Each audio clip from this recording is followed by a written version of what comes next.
First of all, remind everybody who you are. Captain Wayne Mills, Captain over Special Operations. Tell me what we've got out here with this Vitra system that we're going to look at here in a minute. Okay, so this is our virtual simulator. It is a 300 degree, completely immersible simulations. Our officers can go 1, 2, or 3 at a time inside the simulation. They use everything that they would use in a normal day. They use their firearms, their OC, taser, flashlights. That's all interactive inside the system.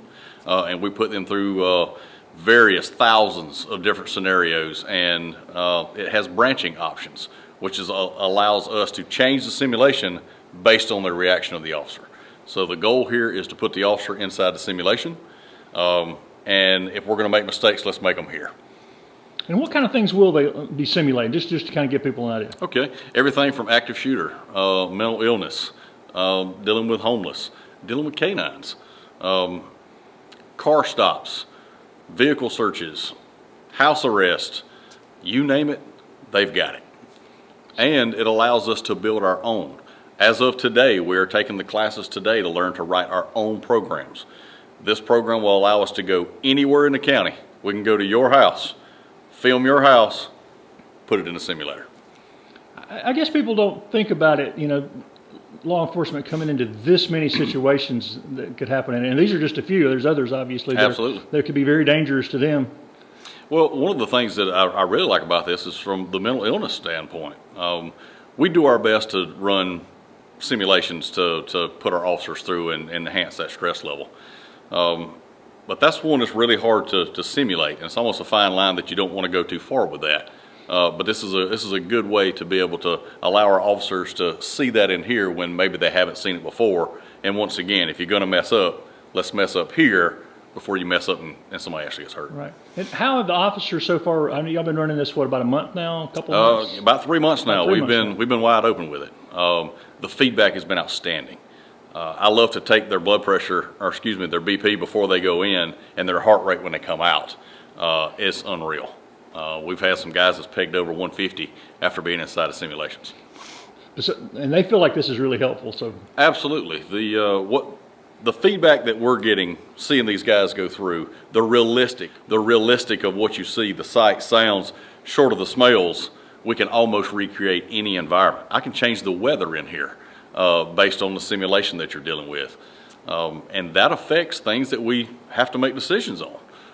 If it's dark and raining and I can't see inside the car, I may be a little quicker to go to something else before I just walk up in a daylight situation where I can see everything, including your hands and that kind of thing. So it allows us to change that. Low light is awesome.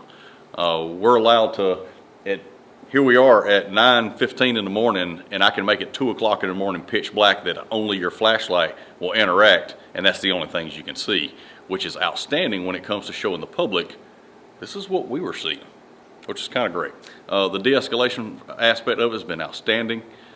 Being able to actually come in, as well as I do, with Facebook and Instagram, people have forgotten how to communicate actually face to face. You can't shoot a text to somebody on a traffic stop. The de-escalation platform has been outstanding because these kids are learning to actually talk to people. And this is going to probably revolutionize the way training is done from now on, right, in law enforcement? Absolutely. What we do here, and I'll show you later, when we built our crisis house, it's in the same building, and it's 3-dimensional. So we bring you over here, put you through the simulations, put you through what you're going to go through, and then we take you 200 yards away and put you in a crisis house, and it's 3D, dealing with real actors going hands-on. They're fully inactive. Every screen reacts. There's 5 screens in here, 5 subwoofers, 5 cameras that are tracking you at all times. It keeps up with all your movements and the movements of the screen, shot placement, along with anything else. If you use your OC spray, flashlight, taser, any of that, it all reacts off. And what we've done is we've taken the virtual system and we've placed them inside. So this is a laser actuator inside the actual firearm. But that is a real Glock 17. And it's just got the components of their system in it along with the weapon lights. Saves us obviously tremendously in ammunition, but it allows us to use a real firearm, real weights, real recoil. It gives as most real of an experience as you can get with using a firearm. But it's not just about the firearms. So it's compressed air then? Absolutely, absolutely. Taser cartridges, OC spray, everything that these guys can use on the street, they can use in here, and it's all weighted and feels the exact same. So, as you can see, that is not a real barrel. That is a cleared weapon. As you see, that is not a real barrel. That is a cleared weapon. Okay. That magazine is not a real magazine. If you notice on the way in, everybody had to lock their firearms out. We don't allow any firearms or any ammunition inside this unit.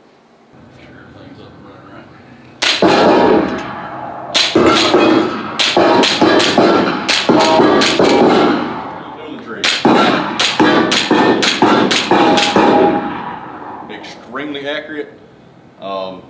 We actually have to, the computer calculates for the actual round, the grains of the round, and the twist that are in the barrel to make this as realistic as possible. And we have went through and calibrated every weapon system that we carry in here. So when we come in or the SWAT team comes in or whatever, we can put their weapon systems in here, and it is extremely, extremely accurate. Well, 307, check welfare at 5222 West Blue Pine. Reference a 911 hang-up. Busy on callback at 1043.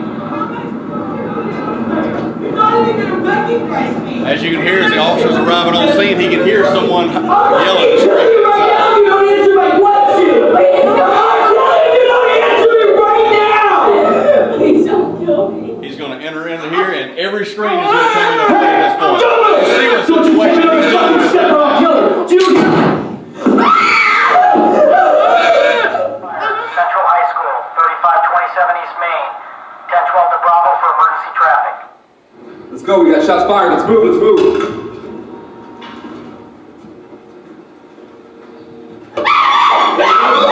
Where is he? Where did he go? It's going to be on point here. You hear shots being Where fired. are they? How many of them are there? Unfortunately, we have to teach that you step over the Where did they wounded. go? Our job is to stop the killing. Help me! We would teach our officers here Where did to they go? start asking questions. Where did they go? Where do you see?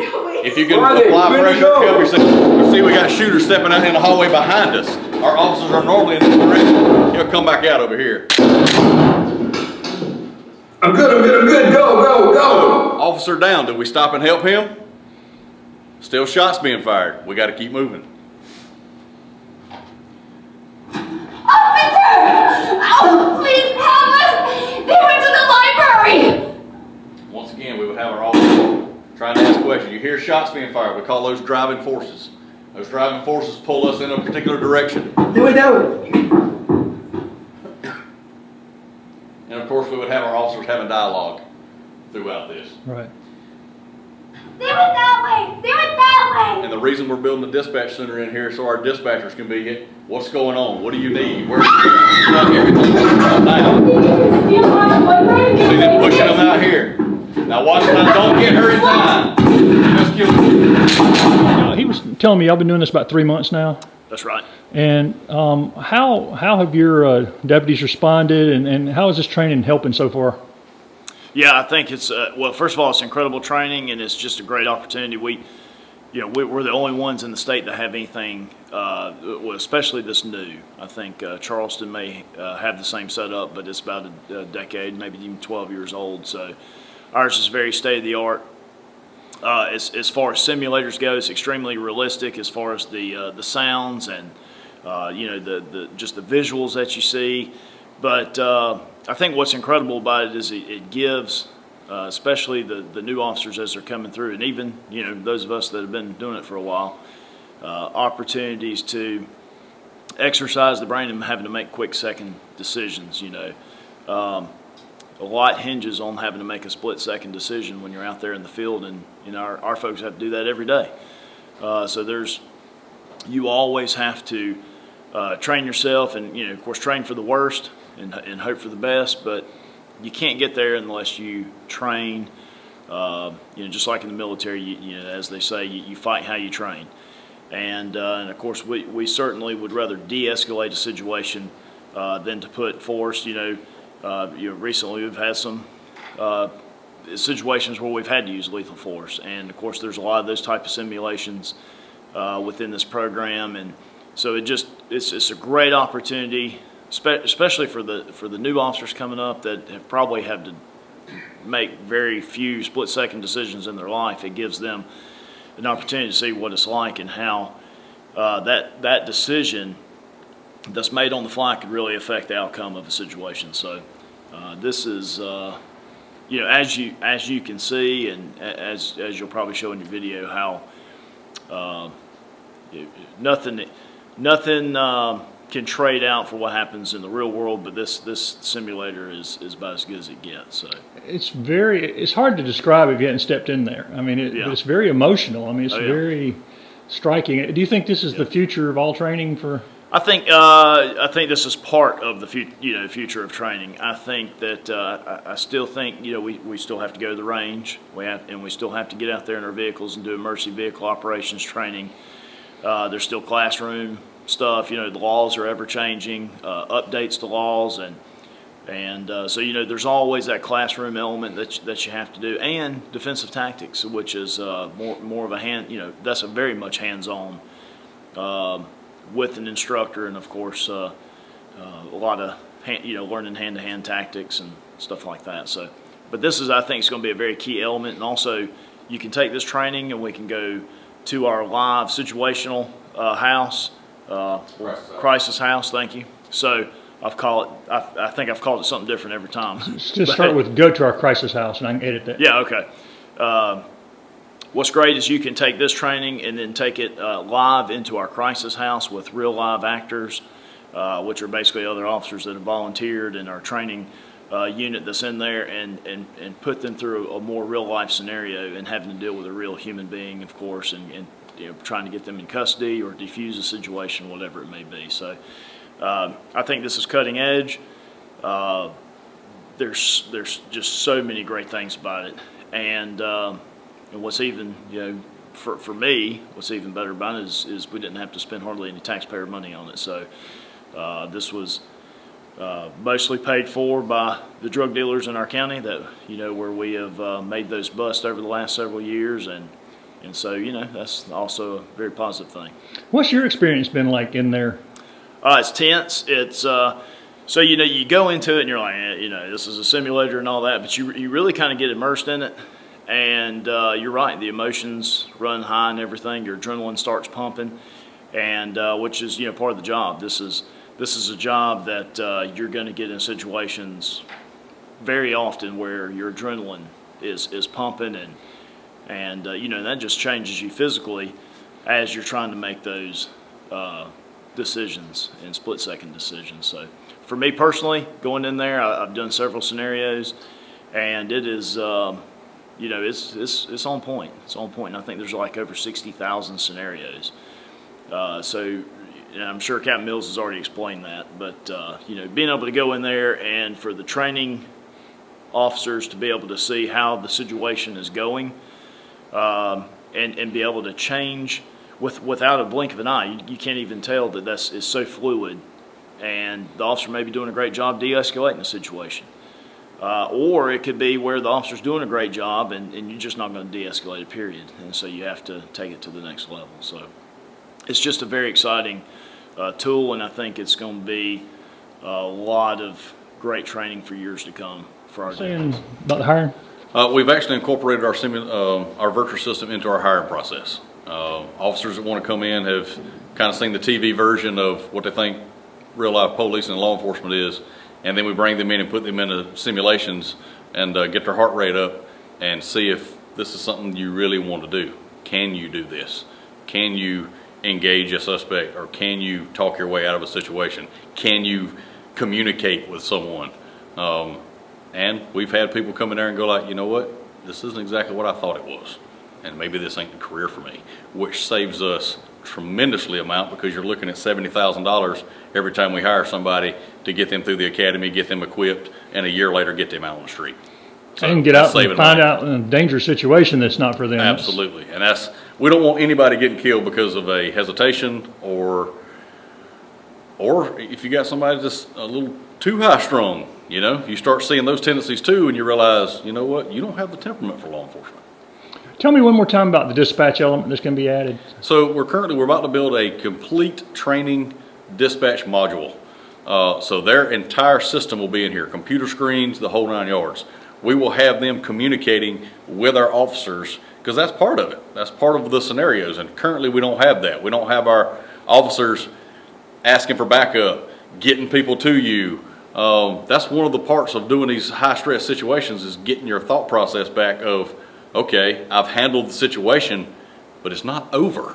Now I got to get these people help. I got to get me help. I have to get the resources to the scene that we need, and that's why we're putting that in there. And we also want our dispatchers going through the same thing, so they're seeing what the officers are going and kind of understanding when an officer is screaming on the radio and our dispatcher is going, why is this person screaming on the radio? Kind of giving them an idea. Okay. Yep. Do we want to go over there?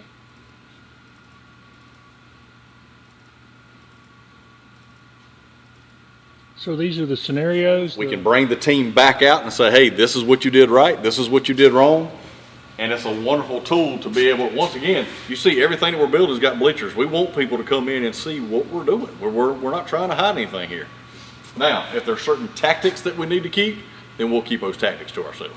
Do you do the virtual first, or you come over here, or which one do you do first? In most cases, we'll do virtual first. We'll let them get that experience in there. We'll let them use the firearms in something that they're not going to go hands-on with. So you don't have to manipulate doors and windows and dealing with things. Then you come over here, we change that gun away and give you a simunition gun. So then you're actually shooting a projectile. This is a paint pellet. But here's the kicker. You're getting shot back at too. So, you know, you got to, but it's a wonderful tool to be able to do this from out here. We'll walk through and then I'll take you up top and show you where the instructors will be. Okay. Instructors there, he teaches our rappelling class. You can teach how to come out of one window and go into the next, or just come down on a straight walk. A pick or a hoolie tool to get in there. That's what our breech door is for. So you can set it for different levels. You can just kick it open, or you can have to. So you got 3 different levels of dowels you can put in here. Obviously, put all 3 in there. It's a whole lot harder than others. Or if you got to pick it or you got to pry it, based on what system you hook up with. Down there, we'll put that in closed if you got to use a spin wheel or a plasma cutter or something like that. Right now, we got some furniture set out here because one of the scenarios. Bedrooms, obviously hallways. I know staff said that every wall is interchangeable, every door is interchangeable. Every room is set up to have a corner fed and center fed door, so you can change up how the scenario may go. But office situations, bar situations, bar, factory. We have underneath houses, we've got jail cells. And just like if they were at an apartment complex, we'll say apartment 864 is your domestic, go find it. Same thing they're going to deal with. And we may have other distractions in other rooms. Take to it really quick. I would say overwhelmingly no. I just wonder if Learn in Afghanistan and come over here, you know. They'll bring matting and they'll bring pillows and stuff like that, and they'll hide all this contraband. They make our officers come in here and toss a cell and see how many they can find. These are actual tables out of the detention center. So we'll come in here and we'll rebuild whatever they may need to be able to do that. That you need to be able to train on. That the only way normally that officers get it is in the field. That's going underneath houses, and that's sticking your head in an ack. And they are the worst moments ever, because if the bad guy's in there, he knows exactly where you're at, exactly where you're coming from, and exactly when you came in. This is awesome for our K9 training. So we've got pipes and insulation and everything else underneath there to make it as if you were just underneath a house. It goes into a tunnel system behind the stairwell. Attic spaces that go up in. Once again, the only way to learn this is training here, but it's awesome training too for our K9s that we're teaching them to walk ladders.